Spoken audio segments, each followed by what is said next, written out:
कोई मांगलिक है, कोई मेल या फीमेल मांगलिक है, तो उसका पार्टनर भी मांगलिक ही होना चाहिए? मांगलिक ही होना चाहिए। ऐसा कहा जाता है कि मंगल की एनर्जी बहुत एक अलग लेवल की रहती है। जो भी पर्सन मांगलिक होते हैं ना, उनकी एनर्जी एक अलग लेवल की रहती है। तो उसकी एनर्जी को मैच करने के लिए अगर आपका पार्टनर भी मांगलिक है ना, या उसके हॉरोस्कोप में भी मंगल स्ट्रांग है, तो दोनों का बहुत अच्छा जमेगा। सुपरस्टार अमिताभ बच्चन जी हैं, या और भी बहुत सारे नाम हैं बॉलीवुड में, वो सारे लोग मंगल के उपाय करते हैं। तो आपके डेट ऑफ बर्थ के हिसाब से हम लोग देख के बताते हैं कि इसको स्पिरिचुअल लोगो कहा जाता है। उसके हिसाब मतलब आपका कौन सा प्लैनेट स्ट्रांग है। जैसे आपने पितृपक्ष का बताया, सपोज किसी के फादर या मदर एक्सपायर हो गए हैं और वो पितृपक्ष में अपने फादर को या मदर को ग्रैटिट्यूड देना चाहता है, तो उनको किस दिन अपने फादर का मतलब श्राद्ध करना चाहिए या किस दिन उनको ग्रैटिट्यूड देना चाहिए? मतलब हर बार राहु खराब ही नहीं होता है। राहु बहुत अच्छा भी, मतलब कहते हैं ना कि सबसे ज्यादा पैसा देने वाला ग्रह राहु ही है।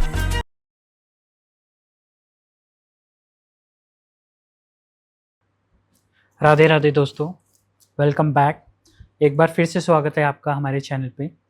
आज का जो पॉडकास्ट होने वाला है बहुत ही खास होने वाला है। आज जो हमारे साथ गेस्ट आए हैं, उन्होंने इतनी सारी नॉलेज शेयर करी है। जैसे आप सबको पता है कि अभी गणपति आने वाले हैं, उसके बाद पितृपक्ष और उसके बाद नवरात्रि। तो गणपति में हमें क्या स्पेशल बातों का ध्यान रखना चाहिए, क्या हमें प्रिकॉशंस लेने चाहिए, क्या हमें करना चाहिए जिससे हमें गणपति का आशीर्वाद मिल सके। उसके बाद पितृपक्ष क्या है, कैसे हमें अपने पितरों का आशीर्वाद लेना है और किन किन बातों का स्पेशल ध्यान रखना है। उसके बाद फिर नवरात्रि पे जो हमारे गेस्ट ने इतने बढ़िया उपाय, इतने बढ़िया रेमेडीज़ दिए हैं, जिनको आप करके डेफिनेटली मैं श्योरिटी के साथ कह सकता हूँ कि आपको रिज़ल्ट मिलेगा ही मिलेगा। तो नवरात्रि में आपको क्या करना है, कैसे आप नवरात्रि में वो रेमेडीज़ करके उसका पूरा बेनिफिट ले सकते हैं। आपका कोई भी काम नहीं हो रहा है, आपको घर लेना है, आपकी लव लाइफ की प्रॉब्लम है, आपको फॉरेन सेटलमेंट चाहिए, जो भी इश्यूज़ हैं, इस पॉडकास्ट में हमने सब चीज़ों के बारे में बात की है। तो ये पॉडकास्ट आप बिल्कुल भी स्किप मत करना, शुरू से लेके एंड तक पूरा पॉडकास्ट देखना। और ये पॉडकास्ट पे आप कमेंट करना, आप इस पॉडकास्ट को अपने फ्रेंड्स के साथ, फैमिली मेम्बर्स के साथ शेयर ज़रूर करें और एक एक उपाय रेमेडी करके आप ज़रूर हमें बताइएगा कि आपको कैसा लगा। इसके बाद मैं आपसे रिक्वेस्ट करना चाहूँगा, आप कमेंट में हमें बताइए अगर आप चाहते हैं कि हम किसी और गेस्ट के साथ, आपके मनपसंद गेस्ट को हम अपने पॉडकास्ट में बुलाएं, ठीक है? तो वो आप कमेंट करके ज़रूर बताइएगा और इस पॉडकास्ट को मिस मत करिएगा। चलिए तो शुरू करते हैं हमारा पॉडकास्ट। मैम, आपका बहुत बहुत स्वागत है हमारे पॉडकास्ट पे। मैम, आप थोड़ा अपना इंट्रोडक्शन हम व्यूअर्स को दीजिए कि आप क्या करते हैं और कैसे इस ऑकल्ट फील्ड में आए हैं। Yeah, so myself Neelu Kumar, I am astrologer, numerologist, tarot reader हूँ मैं वास्तु शास्त्री हूँ। ओके। एंड मतलब कहा जाए तो one stop solution for occult science. Okay. And हर तरह से हम लोगों की हेल्प करते हैं, मदद करते हैं। ये तो बहुत ही अच्छी बात है मैम। Yes. मैम, अभी जैसे गणपति आने वाले हैं, सबको पता है महाराष्ट्र में गणपति का फेस्टिवल बहुत ही धूमधाम से मनाया जाता है। Yes. तो मैम, अभी हम गणपति से ही स्टार्ट करते हैं। कहते हैं कि गणपति हर कार्य को शुरू करने से पहले गणपति का आह्वान करना चाहिए। तो मैम, मैं आपसे यही पूछना चाहूँगा, जैसे गणपति आने वाले हैं तो हमें किन किन बातों का ध्यान रखना चाहिए और क्या नहीं करना चाहिए? तो गणपति में सबसे पहले तो मैं बताऊंगी कि क्या करना चाहिए। ओके। है ना? तो करने के लिए सबसे पहले तो आप लोगों को, जैसे गणपति अगर आप अपने घर में बिठा रहे हो तो घर की पूरी अच्छी तरह से सफाई होनी चाहिए, डिक्लटर होना चाहिए घर का। इसके बाद मुहूर्त में ही गणपति जी को स्थापित करें। और डायरेक्शन बहुत जरूरी है, कौन से डायरेक्शन में आप बिठा रहे हो। तो ईस्ट डायरेक्शन सबसे बेस्ट होता है। ईस्ट या ईस्ट मतलब आपका फेस ईस्ट होना चाहिए। है ना? पूजा जब आप करो तो आपका फेसिंग ईस्ट होना चाहिए। सो एंड गणपति जी को मोदक बहुत प्रिय है, तो मोदक आप मतलब विदाउट मोदक तो आप सोच ही नहीं सकते पूजा कि कंप्लीट होगी। यस। एंड लाल रंग के फूल, जो जवा के फूल आते हैं वो चढ़ाने चाहिए। अड़हुल के फूल जिसको कहा जाता है, वो बहुत, वो गणेश जी को बहुत प्रिय है ना? दूर्वा बहुत प्रिय है। तो ये सारी चीजें चढ़ाने मतलब जरूरी है चढ़ाना। ओके। यस। तो मैम, जैसे आपने बोला कि ईस्ट में फेस होना चाहिए, लेकिन आजकल लोग जैसे फ्लैट्स में रहते हैं, तो ईस्ट के अलावा कोई ऐसी दिशा है जो बेस्ट हो?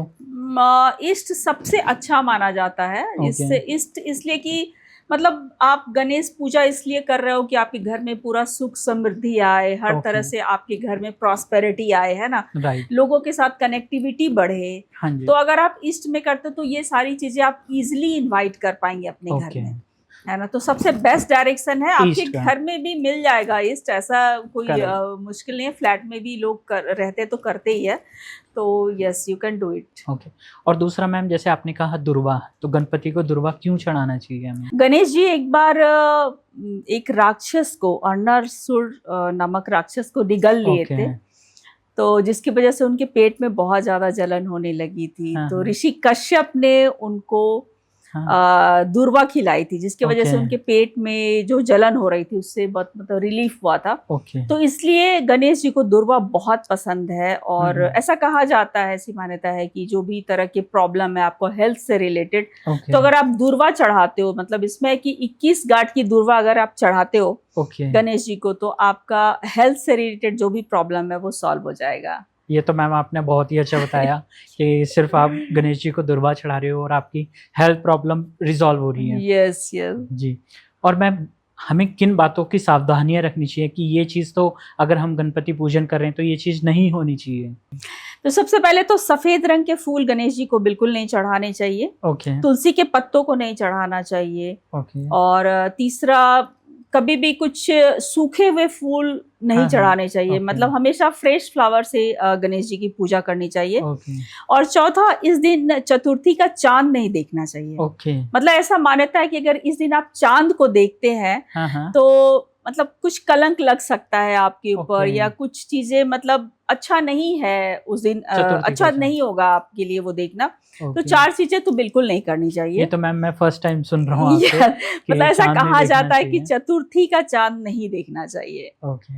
और मैम आपने जैसे बोला सफेद फूल नहीं चढ़ाने चाहिए, तो इसके पीछे कुछ रीजन है? यस, इसके पीछे ये रीजन है कि एक बार ऐसा हुआ था कि चंद्रमा जो है वो गणेश जी का मजाक उड़ाए थे। तो जिसकी वजह से गणेश जी बहुत क्रोधित हो गए थे और उन्होंने बोला था कि जो भी पर्सन चतुर्थी का चांद देखेगा उसका जीवन कलंकित हो जाएगा। तो इसलिए सफेद चीज आप कभी भी देखेंगे कि सफेद चीज जो है गणेश जी पे नहीं चढ़ाया जाता है।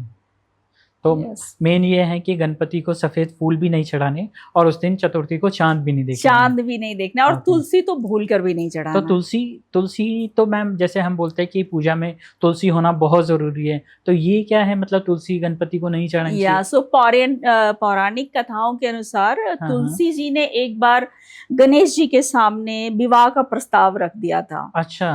तो जिससे गणेश जी बहुत ही क्रोधित हो गए थे और उन्होंने उनको ये श्राप दिया था कि तुम्हारी शादी एक राक्षस के साथ होगी।